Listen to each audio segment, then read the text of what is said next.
संगीत उनकी नस-नस में बसा था। घर के पास साज की एक दुकान थी। घर में गाने बजाने की मनाही थी, लिहाजा आते-जाते वे चोरी छिपे साज बजाना देखा करते थे। धीरे-धीरे वे खुद भी इन साजों से खेलने लगे। वो तो संगीत की दुनिया में खो जाना चाहते थे, जबकि घर वालों को यह कतई मंजूर नहीं था। संगीत के प्रति उनके बढ़ते लगाव को देख आखिरकार एक दिन उनके पिता ने साफ कह दिया कि घर में रहना हो तो मिर्यासी बनने की तमन्ना छोड़नी होगी। लेकिन वे तो मानो संगीत के लिए ही बने थे। लिहाजा संगीत छोड़ने की बजाय उन्होंने घर छोड़ना ज़्यादा बेहतर समझा। संगीतकार बनने की चाह में जिसे फुटपाथ पर सोना पड़ा, हारमोनियम, ढोलक, बांसुरी और वायलिन बजाने का जिसे मास्टर माना जाता था, जिसने नए नए प्रयोग कर संगीत की नई नई शैलियों को जन्म दिया और जिसकी खुद की शादी में उसके ही संगीतबद्ध गानों की धुन गूंजी। दोस्तों, जिन्होंने अपनी धुनों से सुरैया, जोहराबाई, रफ़ी और लता जैसे गायकों को महान बना दिया, आज हम उसी संगीतकार के कुछ मशहूर किस्सों की बात करेंगे। अब तक आप अंदाज़ा लगा चुके होंगे, जी हाँ, ये थे नवाबों के शहर लखनऊ में पैदा हुए बॉलीवुड के पहले संगीत सम्राट नौशाद साहब। दोस्तों, यूँ तो नौशाद साहब के तमाम किस्से सोशल मीडिया और मैगजीन्स में भरे पड़े हैं, लेकिन आज हम उनकी पहली ब्लॉकबस्टर फिल्म रतन से जुड़े कुछ ऐसे किस्सों की बात करेंगे जो शायद आपने पहले कभी न सुने हों। दोस्तों नमस्कार, आदाब। आप देख रहे हैं सिने फंडा विद अलीम। दोस्तों, अगर आप पहली बार हमारा चैनल देख रहे हैं तो इसे सब्सक्राइब कर लें, क्योंकि हम आपके लिए ऐसी ही जानकारी वाले वीडियो बनाते रहते हैं। तो चलिए शुरू करते हैं वीडियो। 25 दिसंबर 1919 को नवाबों के शहर लखनऊ में पैदा हुए नौशाद अली पिता के विरोध के चलते घर छोड़कर 1930 में मुंबई चले गए। वहां उन्होंने काम की तलाश शुरू की। शुरुआत में उन्हें न्यू पिक्चर कंपनी के लिए पियानो वादक की 40 रुपये माहवार की नौकरी मिल गई। उनके लिए कोई खास काम नहीं था, लिहाजा जल्दी ही यहाँ से उन्होंने छुट्टी ले ली और काम की तलाश में फिल्म सिटी कंपनी ज्वाइन कर ली।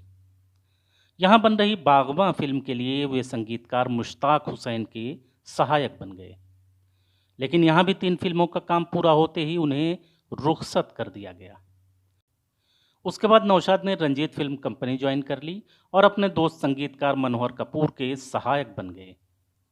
नौशाद के अपने काम के प्रति लगाव और मेहनत देखकर मशहूर गीतकार डी.एन. मधोक बहुत प्रभावित हुए। लिहाजा उन्होंने कंपनी के मालिक से निर्माणाधीन फिल्म कंगन के संगीत के लिए नौशाद की सिफारिश की। कंपनी मालिक सेठ चंदूलाल शाह इसके लिए राजी हो गए और इस तरह नौशाद ने 1939 की फिल्म कंगन के अपने पहले गीत की धुन तैयार की। गीत था बता दो मुझे कौन गली गए श्याम। लेकिन इस गाने को कंपोज करते वक्त नौशाद को बहुत दुख हुआ, क्योंकि जलन के चलते साजिंदों ने उन्हें असहयोग किया। साजिंदों के इस व्यवहार के चलते महज एक गाना कंपोज कर नौशाद ने इस्तीफा दे दिया और रंजीत कंपनी को अलविदा कह दिया।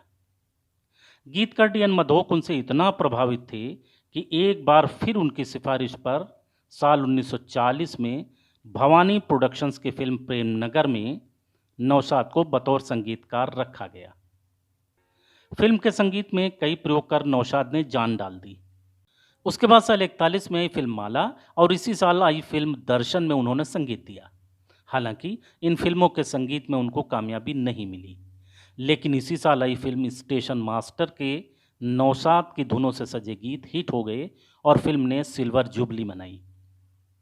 स्टेशन मास्टर फिल्म के संगीत से नौशाद ने तमाम फिल्मकारों का ध्यान अपनी ओर खींचा। इस फिल्म का हिट संगीत सुनकर मशहूर फिल्मकार कारदार, जिन्होंने पहले नौशाद को टाल दिया था, उन्होंने नौशाद को अपनी फिल्मों के लिए 500 रुपये माहवार पर बतौर संगीतकार अनुबंधित कर लिया। उसी दौरान के आसिफ ने भी अपनी फिल्म फूल के लिए नौशाद को ऑफर दिया, लेकिन कारदार के साथ एग्रीमेंट होने के चलते नौशाद ने उनके ऑफर को मना कर दिया। लेकिन यहीं से दोनों गहरे दोस्त भी हो गए और आगे चलकर के आसिफ की फिल्म मुगल आजम में नौशाद ने अपना संगीत दिया था। साल 1942 में कारदार के निर्देशन में बनी फिल्म नई दुनिया का संगीत नौशाद ने दिया। हालांकि यह फिल्म कुछ कमाल नहीं कर सकी, लेकिन उसी साल यानी 42 में ही आई कारदार प्रोडक्शन की फिल्म शारदा ने कमाल कर दिया। फिल्म सुपरहिट रही और इसके सुरैया के गाए गीत ने धूम मचा दी। इसी फिल्म में नौशाद ने अपना एक नया प्रयोग करते हुए मटके से धुन बनाई। साल 43 में नौशाद की 4 फिल्में आईं: कानून, संजोग, नाटक और नमस्ते। फिल्मों में नौशाद ने पहली बार बांसुरी का प्रयोग किया। इनके गाने जबरदस्त हिट रहे। साल 44 में आई उनकी फिल्म जीवन का संगीत भी हिट रहा।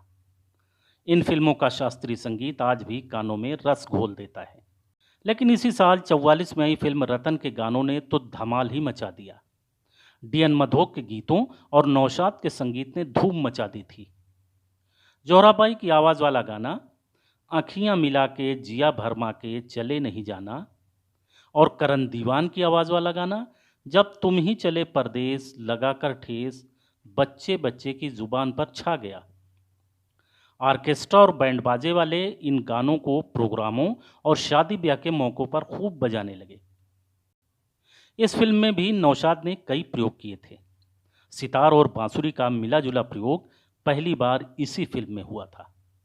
उनके सहायक रहे गुलाम मोहम्मद ने नौशाद के इशारे पर ख़ास ढंग से ढोलक बजाकर गजब कर दिया था। सबसे ख़ास ये कि रिकॉर्डिंग के माइक्रोफोन के अलावा इको पैदा करने के लिए एक माइक्रोफोन स्टूडियो के शौचालय में भी रखा गया था। इस फिल्म के गानों से जुड़े 2 किस्से बहुत मशहूर हैं। हुआ यूं कि उन्हीं दिनों नवोदित संगीतकार सचिन देव बर्मन की एक फिल्म शिकारी प्रदर्शित हुई थी, लेकिन ये कुछ खास कामयाब नहीं हुई थी। लिहाजा वो अपसेट चल रहे थे और कमरे में बैठे हुए थे। अचानक उनका गुस्सा उस वक्त और बढ़ गया जब उन्होंने किचन से अपने रसोइये की गुनगुनाने की आवाज़ सुनी। दरअसल रसोइया किचन में नौशाद साहब का संगीतबद्ध गाना जब तुम ही चले परदेस लगा कर ठेस गुनगुना रहा था। रसोइया उनका और गीत नौशाद का गुनगुनाए, ये उन्हें बर्दाश्त न हुआ। इस गाने से जुड़ा दूसरा किस्सा सबसे मज़ेदार है। दरअसल जिन दिनों फिल्म रतन रिलीज हुई उन्हीं दिनों नौशाद की शादी थी। नौशाद शादी के लिए मुंबई से लखनऊ घर आए। नौशाद के ससुराल वालों को बताया गया था कि लड़का मुंबई में दर्जी है। तय वक्त पर घर से बारात निकली। नौशाद दूल्हा बनकर घोड़े पर बैठे।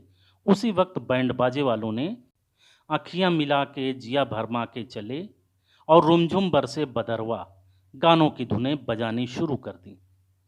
वहाँ मौजूद नौशाद के मुंबई के दोस्तों के अलावा कोई भी ये नहीं जानता था कि बैंड वाले जो गाने बजा रहे हैं उनकी धुन नौशाद ने ही बनाई है। यहाँ तक कि बैंड वालों को भी ये पता नहीं था और नौशाद की म्यूजिक वाले गाने उनके घर से लगाकर उनकी ससुराल तक रास्ते भर बजते रहे। दोस्तों आज के वीडियो में बस इतना ही। वीडियो पसंद आई हो तो इसे लाइक और शेयर जरूर करें। दोस्तों आज का सफर बस इतना ही। मिलते हैं एक और नई थीम के साथ एक नए वीडियो में। तब तक के लिए खुदा हाफिज।